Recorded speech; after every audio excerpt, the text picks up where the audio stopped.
It is summertime, and we are here at the Columbia City Market, and I'm talking with Megan of Seattle Pops.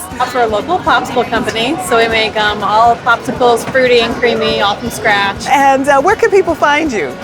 We're at 16 farmers markets all over the Seattle area, but you can check our website, seattlepops.com, to see which day of the week at which market, because we're kind of all over. So how many flavors do you make? At our storefront, we have about 20 flavors. At the markets, we bring less. We have about 8 flavors in the markets. Blueberries and cream, we just started out this week with local organic blueberries from Hayton Farms. So yeah, we try to keep it fresh, keep it local, and always do something fun. All right, here's to the toast of summer.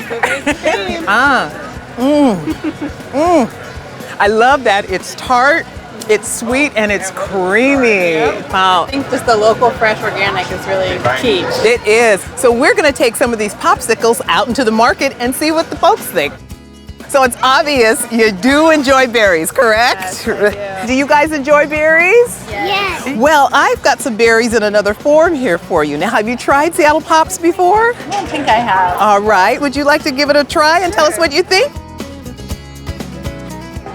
Very creamy. Oh, that's precious. Look at She loves it. She loves it. You like it? Oh my God. But you can tell that they put a lot of fruit into it. It's creamy and it's not too sweet. Are they local berries? They are local berries, yes. Really? It's delicious. So you would definitely try it again, is that right? Oh, absolutely. Oh my goodness, I love it. We've got her addicted already. It's like, give me more now. It's never too early to start.